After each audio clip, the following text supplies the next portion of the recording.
तो दोस्तों रोज की तरह एक बार फिर से आप सभी का स्वागत है अंकित EXP चैनल पे। और जो लोग इस चैनल पे नए हैं उनसे मैं बस इतना कहना चाहूँगा कि चैनल को सब्सक्राइब कर लीजिए, क्योंकि यहाँ हर रोज एक नई मूवी एक्सप्लेनेशन वीडियो आपको देखने को मिलती रहेगी। अब जरा ध्यान से सुनिए, आज हम जिस फिल्म की बात करने वाले हैं वो कोई नॉर्मल फिल्म नहीं है। आज हम जानने वाले हैं 2026 में आने वाले एक धमाकेदार फिल्म जिसका नाम है सलार 2। इस फिल्म में आपको देखने को मिलेगा खान सार की सबसे खतरनाक जंग, जहां दोस्ती टूटती है, राज गिरेगा और एक ऐसा नाम उभरेगा जिससे पूरा साम्राज्य हिल जाएगा। तो चलिए बिना किसी देर के फिल्म की पूरी कहानी खुद जानते हैं। अब जरा ध्यान से सुनिए, क्योंकि आज की कहानी कोई नॉर्मल फिल्म नहीं है। ये है सत्ता, खून और धोखे से लिखी गई एक ऐसी कहानी जहां दोस्ती टूटती है, राज गिरेगा और एक नाम ऐसा उभरेगा जिससे पूरा साम्राज्य कांप उठेगा। आज हम जानेंगे 2026 में आने वाली सबसे खतरनाक फिल्म सलार 2 की पूरी कहानी। तो चलिए बिना वक्त गवाए शुरू करते हैं सलार 2 की खूनी, खौफनाक और दिल दहला देने वाली दास्तान।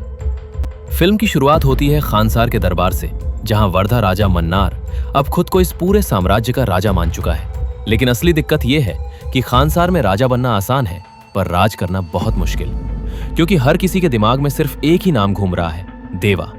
देवा इस वक्त सामने नहीं है, लेकिन उसका डर हर आदमी की आंखों में साफ दिखता है। इसी डर की वजह से वर्धा पूरे खानसार में ऐलान कर देता है कि जो भी देवा को पकड़ कर लाएगा या उसे मार देगा, उसे बहुत बड़ा इनाम मिलेगा।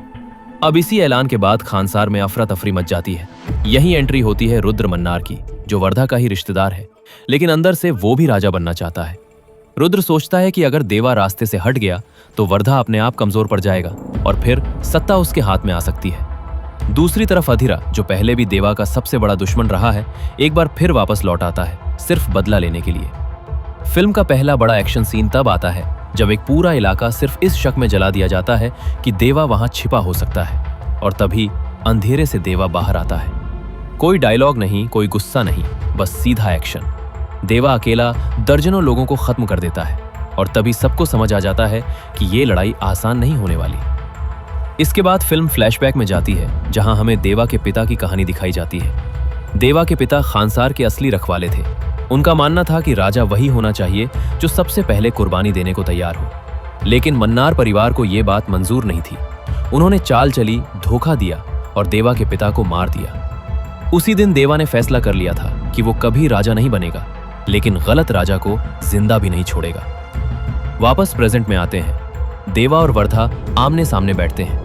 वर्धा देवा से कहता है कि अगर वो चाहे तो आज भी सब कुछ उसका हो सकता है, लेकिन देवा साफ बोल देता है कि दोस्ती का मतलब भरोसा होता है, और वर्धा ने वही तोड़ा है। अब खानसार में 3 तरफ से जंग शुरू हो जाती है। वर्धा सत्ता बचाना चाहता है, रुद्र सत्ता छीनना चाहता है, और अधिरा सिर्फ देवा को मारना चाहता है। हर तरफ लड़ाई, धमाके और खून खराबा। देवा और अधिरा की भिड़ंत होती है, जो पूरी फिल्म का सबसे खतरनाक सीन होता है। आखिरकार देवा अधिरा को मार देता है, लेकिन खुद भी बुरी तरह घायल हो जाता है। फिल्म के आखिरी हिस्से में रुद्र और वर्धा आपस में ही लड़ पड़ते हैं। इसी मौके का फायदा उठाकर देवा दरबार में पहुंचता है। वो सिंहासन तोड़ देता है और ऐलान करता है कि अब खानसार पर किसी एक आदमी का राज नहीं चलेगा, अब यहां एक काउंसिल राज करेगी। आखिरी सीन में देवा खून से लथपथ हालत में खानसार छोड़कर चला जाता है। कोई नहीं जानता वो जिंदा है या मर गया। बस एक बात सबको याद रह जाती है, सलार कभी राजा नहीं बनता, सलार सिर्फ इंसाफ करता है।